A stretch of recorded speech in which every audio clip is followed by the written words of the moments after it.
Hello, this week I'm talking about the age of networking and what new cultural patterns and practices we need to develop. Yesterday I talked about validation of data and searching for truth, and today I want to talk about diversity. Diversity is not a new topic, but I think it's particularly important in these times, and let me talk a little bit about that.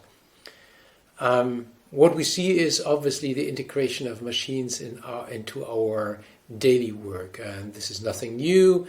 This has happened probably for centuries, since the first industrial revolution, and then of course digital machines have been creeping in over the last decades.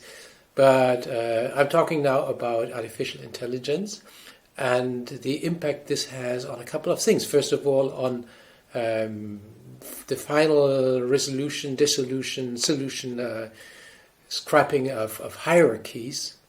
Why do we need hierarchies anymore when everybody is told to be accountable anyhow, and people are taking up accountability for what they're doing, and when decisions are not made by managers anymore, and not made by hierarchies anymore, but by machines, and more machines will take decisions.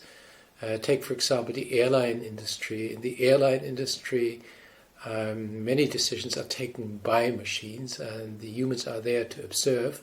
And it's quite interesting that the airline industry was one of the earliest to abandon hierarchies, because they just learned that they could prevent a lot of disasters if there is not a hierarchy but a real team in the cockpit. If you want to know more about that, you can read the book Team of Teams by General McChrystal. It's very informative.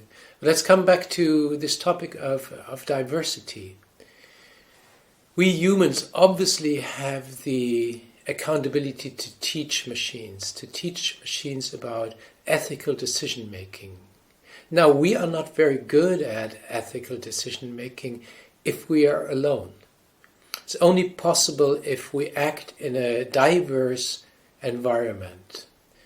So, if we do not take diversity really serious, diversity in any aspect, in gender, in ethnicity, in sexual orientation, in origin, in language, in skin color, if something like that exists at all, in approaches, in conservative versus progressive and things like that.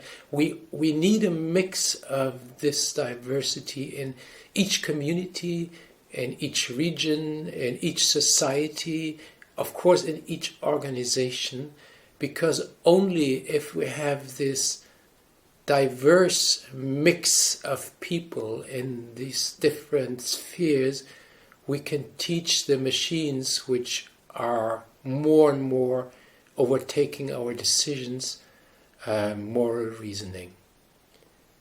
So, what are you doing to increase diversity in your environment, or are you enclosed in your filter bubble? That's a question to ponder about today. Tell me, how are you increasing diversity, and particularly if you are a leader, are you taking diversity serious? I would be curious to hear. I'm Holger Nauheimer, this is Comcast.